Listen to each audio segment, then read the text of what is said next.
Hello बच्चों, जैसे कि मैंने पिछला वाला वीडियो में कहा था कि हम लोग अभी क्रैश कोर्स लॉन्च करने वाले हैं। तो आज चलिए उसका आज ये पहला वीडियो है। तो आज को जो हम लोग टॉपिक करने वाले हैं वो है क्वाड्रेटिक इक्वेशन। अगर आपको मालूम होगा तो इस चैप्टर से अराउंड 6 से 7 मार्क्स का क्वेश्चन आता है। ठीक है, तो हम लोग अगर आज का वीडियो अगर हम लोग पूरा कंप्लीट बढ़िया से कर लेंगे तो हमको नहीं लगता है कि आपको इससे मार्क्स का कुछ घटेगा। तो इस चैप्टर से हम लोग क्या क्या टॉपिक समझने वाले हैं देख लीजिए। ये सीबीएसई जैक्स सबके लिए बराबर है। तो हम लोग जो कोर कॉन्सेप्ट यहाँ पर समझने वाले हैं वो है quadratic equation in standard form. ठीक है, finding roots by factorisation, solving using quadratic formula, discriminant and nature of roots, last but not the least word problem. Word problem से हमेशा एक 4 मार्क्स का क्वेश्चन आता ही है। ठीक है, पहले बेसिक से हम लोग चलिए शुरू करते हैं कि इस चैप्टर में हमें क्या पढ़ना है, किस किस टाइप का क्वेश्चंस पढ़ना है, क्या क्या हम लोग बोर्ड में एग्जाम में आता है। तो चलिए पहला कॉन्सेप्ट हम जानते हैं, quadratic equation in standard form. अब हम लोग कोई भी क्वाड्रेटिक इक्वेशन में लिखते हैं, क्वाड्रेटिक मतलब क्या होता है? क्वाड्रेटिक मतलब होता है कोई भी इक्वेशन लिखिए जैसे a x square plus b x plus c equals to 0 होता है। क्योंकि तो क्या होता है, लीनियर इक्वेशन है, क्वाड्रेटिक इक्वेशन है, क्यूबिक इक्वेशन है। ठीक है, ऐसे करते हुए हम लोग क्वाड्रेटिक पढ़ रहे, मतलब x का पावर कितना होना चाहिए 2। इसमें मतलब क्या पता चलता है, a 0 नहीं होना चाहिए, इसमें a 0 नहीं होना चाहिए। तो चलिए इसमें से मान के चलिए कि किस टाइप का क्या क्या हम लोग को सीखना होता है। क्वाड्रेटिक इक्वेशन हम लोग मालूम है, कोई भी इक्वेशन रहता है 5x square plus 3x plus 4 equals to 0, ये इक्वेशन है। आपको इसमें पूछ सकता है कि a क्या है, b क्या है, c क्या है। तो कोई भी वैल्यूज जो भी x स्क्वायर के साथ मल्टीपल होता है, x स्क्वायर के साथ गुणा होता है, उसको बोलते हैं हम लोग a। यहाँ पर a क्या है 5, b क्या है 3 और c क्या है 4 है। ठीक है, तो इसमें से मान के चलिए कि एक ऐसे क्वेश्चन बोल दिया है कि find the value of k, जिसमें से ऐसे क्वेश्चन रहेगा जिससे रहेगा 5x square plus 3k x plus 5 equals to 0।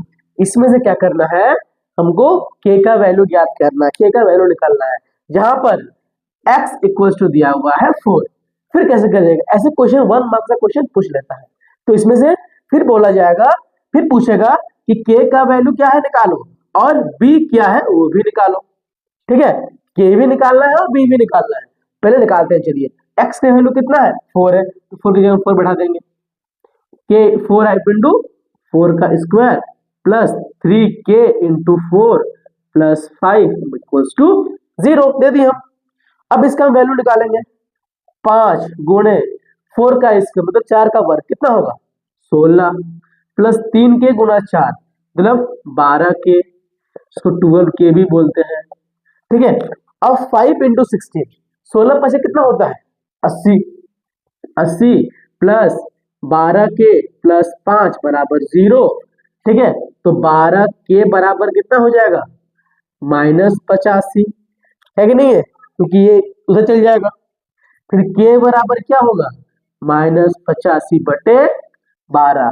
Actually में वैल्यू उतना फ्रैक्शन में होता नहीं है, पर हम लोग अपने से वैल्यूज लिए हैं तो निकाल लिए। मैं k का वैल्यू कितना आ गया -85/12। तो यहाँ पर b क्या है, तो यहाँ पर दिया हुआ है 3kx। तो हमको मालूम है जो भी ये वाला वैल्यू होता है ये क्या होता है k होता है। तो x का क्या मल्टीपल है 3k, 3k मेरा क्या हो जाएगा b, तो 3k बराबर क्या हो जाएगा b हो जाएगा। तो 3 के साथ हम इसको -85/12 को मल्टीप्लाई कर देंगे तो ये मेरा b निकल जाएगा। तो मेरा b कितना निकलेगा -85/4। ये मेरा क्या निकल गया b निकल गया। तो इसी टाइप का क्वेश्चन इस टॉपिक से पूछता है। तो अब चलिए हम लोग अगला टॉपिक को समझेंगे। तो अब हम लोग सीखने वाले हैं फाइंडिंग रूट्स बाय फैक्टराइजेशन। तो अभी हम लोग फैक्टर करने सीखेंगे, कैसे हम लोग फैक्टर करके रूट्स का वैल्यू निकालेंगे। मान लो चलिए कोई इक्वेशन हो गया 2x square plus 5x plus 3 is equals to 0। ठीक है, ये एक क्वाड्रेटिक इक्वेशन हो गया। तो इसमें अभी हमको रूट्स निकालना है। तो रूट्स पहले होता क्या है, तो हम लोग जो इसको फैक्टर करने के बाद जो इसका दो वैल्यूज निकलता है वही सब क्या कहलाता है, रूट्स कहलाता है। इसको फैक्टर करते कैसे हैं, आप शायद 9 में किए होंगे, फिर ही बता देते हैं। ये पार्ट को पहले क्या करते हैं, मल्टीप्लाई करते हैं। तो 2 और 3 में 2 जाते हैं, क्या 2 3 कितना हो जाएगा, 2x² इंटू 3 मतलब 2 3 6x²। तो हम 6 का एलसीएम करेंगे तो क्या आएगा, 2 और 3। अब 2 और 3 को हम ऐसे लिखेंगे, जोड़ घटाव करने पर मेरा 5 आ जाएगा और गुना करने पे 6x² आ जाएगा। तो पहले जो पहला वाला है वो तो लिख ही देंगे और जो लास्ट वाला है वो भी हम लिख ही देंगे। अब आया बीच वाला चीज 5x, इसको अगर 2 और 3 कितना होता है 5, तो मेरा 5 हो गया तो लिख देंगे।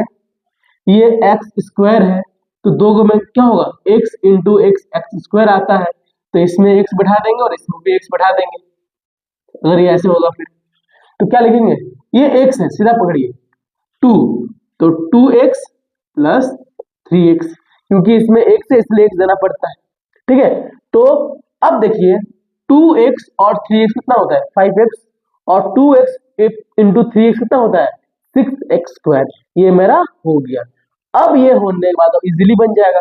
अब इससे और इससे कॉमन लेना है, इससे ये दोनों में से क्या कॉमन आएगा, 2x कॉमन आ जाएगा, क्या बचेगा x प्लस 1, और इसमें से क्या कॉमन आएगा, देखो 3 कॉमन आ जाएगा तो x प्लस 1 इधर भी हो जाएगा। ठीक है, जो बराबर 0 है, मतलब क्या हो जाएगा x प्लस 1, दोनों कॉमन ले लिए तो क्या बचा 2x प्लस 3, ये हो गया बराबर 0। अगर x plus 1 into 2x plus 3 equal to 0 है, मतलब क्या x प्लस 1 भी 0 होगा और 2x प्लस 3 भी क्या होगा 0 ही होगा। तो यहाँ पर x का वैल्यू कितना निकलेगा -1, और यहाँ 2x equal to -3, x equal to -3/2। ये हमारा दो गो रूट्स आ गया। लेकिन क्या ये रियल रूट्स है, रियल मतलब क्या होता है प्लस में, ये रियल रूट्स नहीं है। ठीक है, ये माइनस में, तो अभी वो सब पूछता नहीं कि रियल रूट्स है कि नहीं है, लेकिन अगर क्वेश्चन बोलेगा कि इसको 1 मार्क्स का क्वेश्चन पूछ देगा कि इसको फैक्टर करना है, तो आपको जो हम लोग जो हम लोग फैक्टराइजेशन करके आए हुए हैं वही हम लोग करेंगे, इजी स्टेप मेरा चल जाएगा। ठीक है, क्वाड्रेटिक फॉर्मूला।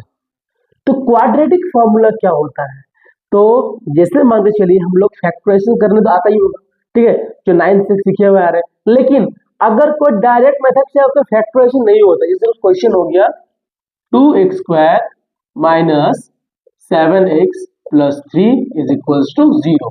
अगर डायरेक्ट मेथड से अगर फैक्टराइजेशन नहीं होता है फिर क्या करें, डायरेक्ट मेथड आप बोले कैसे नहीं होता है, चलिए इसको और इसको मल्टीप्लाई करते हैं, कितना होगा 2 3 6, तो इसको एलसीएम किया कितना आ गया 2 और 3, 2 और 3 को जोड़ घटाव करने के बाद क्या 7 आएगा, नहीं आएगा। ठीक है, तो क्या करेंगे, तो क्या ये इसका रूट्स नहीं निकलेगा, निकलेगा। तब इसका एक फॉर्मूला होता है वो लिखिए। तो इससे पहले लिखते हैं x, जो हम लोग वैल्यू निकालते हैं x equals to -b plus minus of √d/2a, ये फॉर्मूला याद रखिएगा।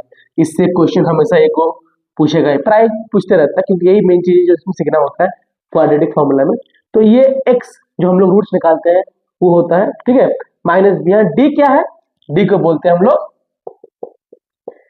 डिस्क्रिमिनेंट, क्या बोलते हैं डिस्क्रिमिनेंट। तो d का क्या फॉर्मूला होता है, d होता है b² माइनस 4ac। ठीक है, d के बारे में जानेंगे हम लोग कुछ, b क्या है, a क्या है, c क्या है।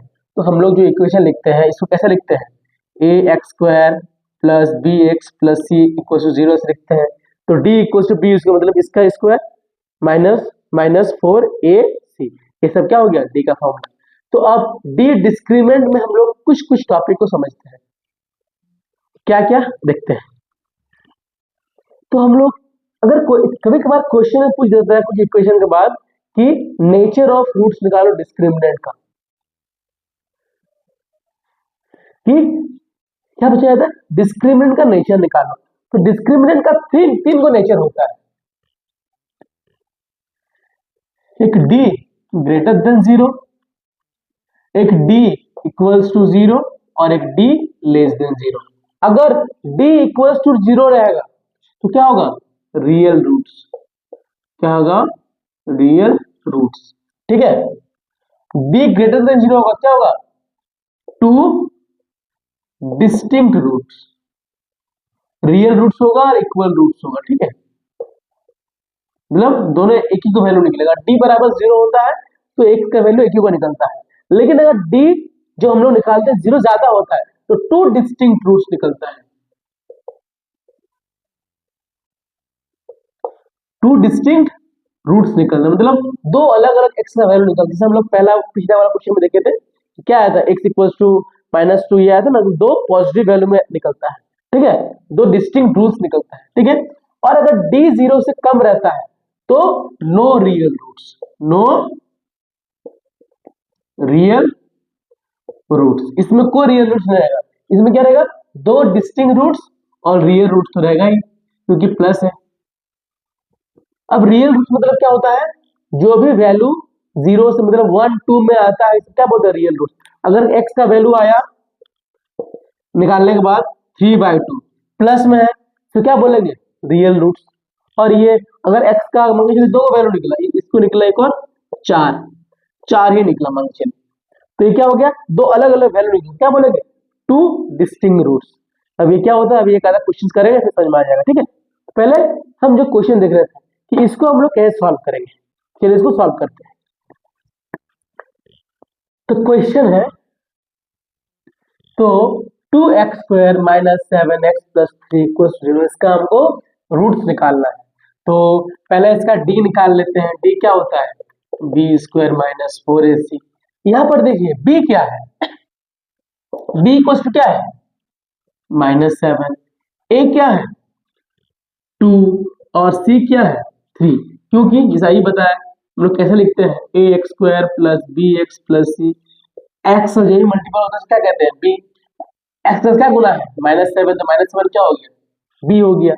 x² का क्या गुना है, a, तो x² का क्या गुना है यहाँ पर 2, तो a = क्या हो गया 2, और c कांस्टेंट टर्म क्या है 3, तो b क्या है -7, a 2 और c 3। तो यहाँ पर d निकाल लेंगे, b² -7 का स्क्वायर -4 इंटू a क्या है 2 इंटू 3।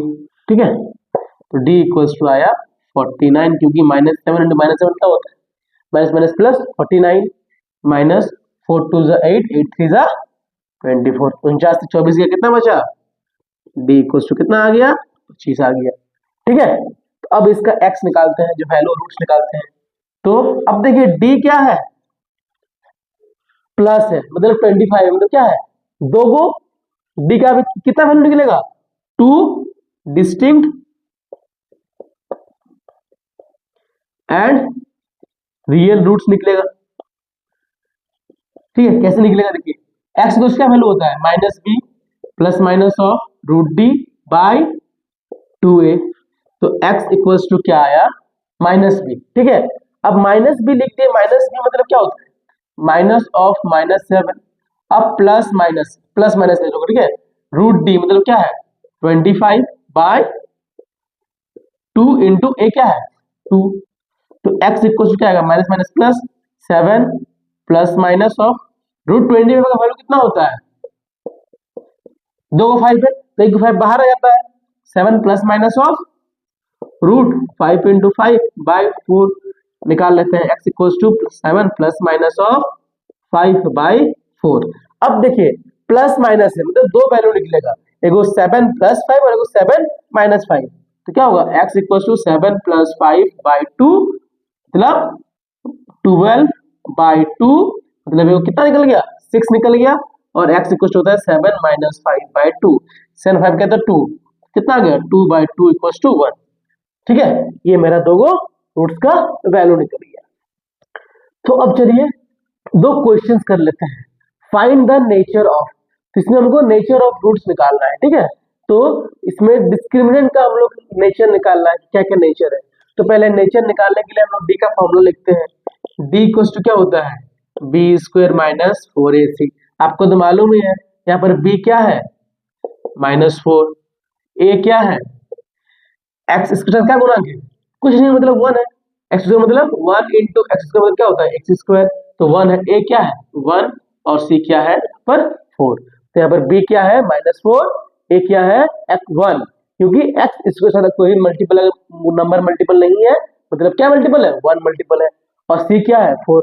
चलिए वैल्यू पुट करते हैं, d equals to b square, तो -4 का स्क्वायर -4 इंटू ए क्या है 1 और सी क्या है 4।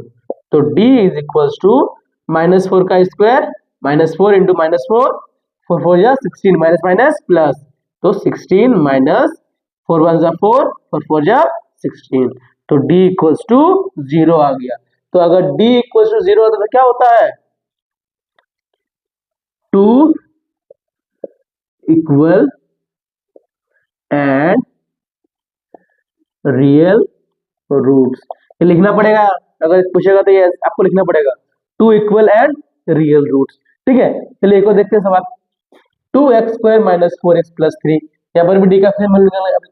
ठीक है, हम लोग यहाँ पर सेम वैल्यू पुट करेंगे, उससे पहले देख लेते हैं कि ए बी सी क्या है। यहाँ पर ए क्या है 2, बी क्या है -4 और सी क्या है 3।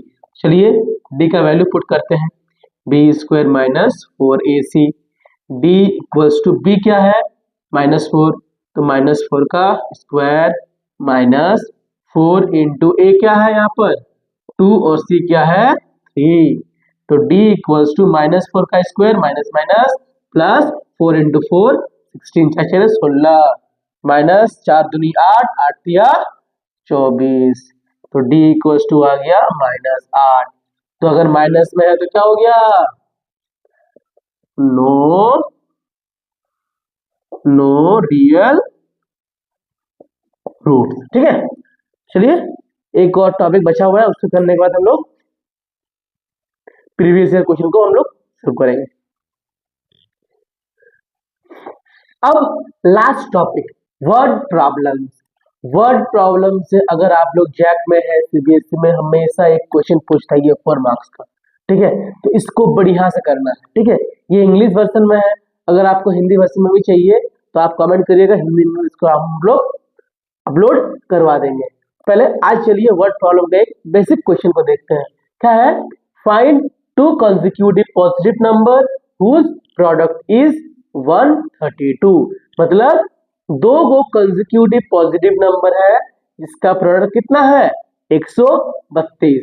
तो इसको क्या करना पड़ेगा, तो क्या मारेंगे, लेट द फर्स्ट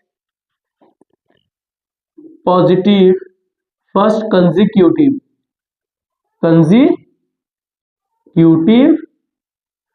पॉजिटिव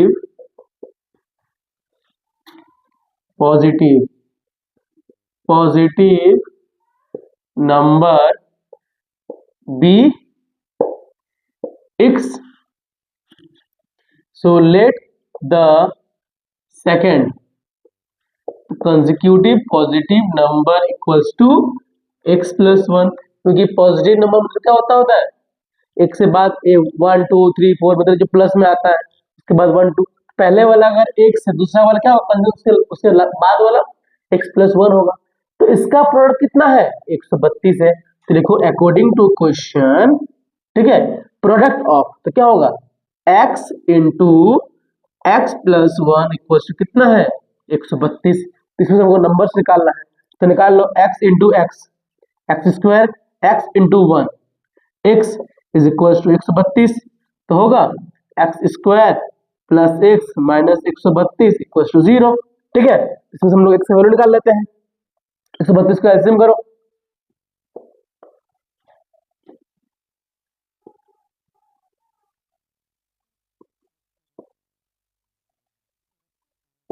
ठीक है, मैं क्या आया 4 3 और 11। अब हमको इस 3 नंबर को इस हिसाब से अरेंज करना है कि मेरा कितना आ जाए, जोड़ घटाव करने पे एक सिर्फ x आ गया और मल्टीप्लाई करने पे -132 आ जाए। पहले हम इसका वाला यही लिखेंगे। ठीक है, अब देखिए 4 तिया 12, 12 में से 11 जाएगा तो 1 बचेगा, लिखेंगे plus 12x minus 11x minus 132 बराबर 0, क्योंकि 12 को और 11 को गुणा करेंगे तो -132 आ जाएगा स्क्वायर, और 12x से अगर 11 घटाएंगे कितना आ जाएगा x आ जाएगा। अब इससे हम इसको कॉमन लेंगे, तो इससे x कॉमन आ जाएगा, क्या आएगा x प्लस 12। इससे क्या कॉमन आ जाएगा, माइनस 11 कॉमन आ जाएगा, तो भी क्या हो जाएगा x प्लस 12 हो जाएगा इक्वल टू 0। ठीक है, तो चलिए अब इसका बाकी वाला कर लेते हैं। मार्कर यूज नहीं हो रहा, रेड ब्लैक मार्कर से करते हैं। अब ये देखिए दोनों बराबर है, दोनों को लिख दिए x प्लस 12 और ये क्या है x माइनस 11, इधर आ जाएगा x माइनस 11 बराबर 0। ठीक है, तो मतलब x plus 12 into x minus 11 बराबर 0 है, तो क्या हो जाएगा x प्लस 12 बराबर भी 0 हो जाएगा और x माइनस 11 बराबर भी 0 हो जाएगा। तो x इक्वल्स टू -12 और x इक्वल्स टू 11। अब देखिए इसमें दो वैल्यूज तो आया, लेकिन ये x -12 है, पॉजिटिव नंबर बोला गया, क्या -12 पॉजिटिव नंबर है, प्लस में है, नहीं है, तो हम ये वाला नंबर को कंसीडर नहीं करेंगे। बोल दीजिए s -12 is not a positive number, so will not consider it, so will consider x equals to 11। तो पहला नंबर क्या हो जाएगा x इक्वल्स टू 11 और दूसरा नंबर, सो लिख दीजिएगा first number equals to x equals to 11, second number equals to x plus 1, मतलब 11 प्लस 1 इक्वल्स टू 12, ऐसे हो जाएगा। तो अब चलिए एक दूसरा सवाल को देखते हैं। मेरा दूसरा सवाल, अब मान के चलिए 3 को लड़का है, क्या है, नील, नितिन और मुकेश। ठीक है, ये 3 को लड़का है। ठीक है, अब क्वेश्चन क्या समझिए, नील और नितिन का दोनों का सम ऑफ एज कितना है, 30 है। कितना है, 30 है। ये दोनों मिलाकर दोनों का एज कितना है, 30 है। कबूतर नहीं है, ठीक है, इंसान है। दोनों का एज कितना है, 30, और नितिन जो है नील से 8 साल छोटा है। कितना है, नितिन जो है नील से 8 साल छोटा है, और मुकेश ये लौंडा ठो नितिन से 4 साल बड़ा है। तो आपका नाम क्या है, नहीं, तो मुकेश का एज कितना होगा हमको निकालना है। ठीक है, तो हमको मुकेश का एज निकालना है ना, थोड़ा ट्रिक क्वेश्चन। नील और नितिन का एज मिला कितना है, 30। नितिन का एज नील से 8 साल कम है, और मुकेश जो है लौंडा ठो ये नितिन से 4 साल बड़ा है। शादी भी जल्दी होगा उसका, लेकिन अब बताना है हमको मुकेश का एज कितना है। ठीक है, तब मैं जाएंगे रिसेप्शन में हम लोग दावत खाने के लिए। पहले देख लेते हैं, मानते हैं नील का एज कितना है, 6 ईयर्स है, और नितिन का क्या होगा, ये इससे 8 साल छोटा है, मतलब x माइनस 8 ईयर्स। ठीक है, और दोनों का सम कितना है, 30। लिखिए अकॉर्डिंग टू क्वेश्चन क्या है, x plus x minus 8 equals to 30, तो 2x minus 8 equals to 30, 2x equals to 38, x equals to 38 by 2 मतलब 19। तो x इक्वल्स मेरा कितना आ गया, 19, मतलब ये नील, इसका एज कितना है, 19, तो नितिन कितना होगा, 8 साल कम, तो x माइनस 8 मतलब 19 माइनस 8 इज इक्वल्स टू 11। ठीक है, अब बोला गया है मुकेश जो है नितिन से 4 साल बड़ा है, तो 11 प्लस 4 बराबर 15, नहीं ये तो बाल है, तो इसका विवाह करवाएंगे तो बाल विवाह हो जाएगा, फिर केस टूट जाएगा। तो मुकेश का एज कितना है, 15, तो इसका विवाह होना संभव नहीं है। ठीक है, तो यही था हमारा आज का कॉन्सेप्ट। हम लोग अगला वाला वीडियो में हम लोग इससे बोर्ड से रिलेटेड जितने सारे क्वेश्चंस को हल करेंगे। तो आज के लिए इतना ही, हम भी मायूस है आपके साथ, पर क्या कर सकते हैं, पढ़ना पड़ेगा, नहीं पढ़िएगा तो आपको मार्क्स नहीं आएगा। ठीक है, मार्क्स अगर बढ़िया चाहिए तो आपको ध्यान देना पड़ेगा। तो आज के लिए इतना ही, मिलते हैं अगले वीडियो के साथ।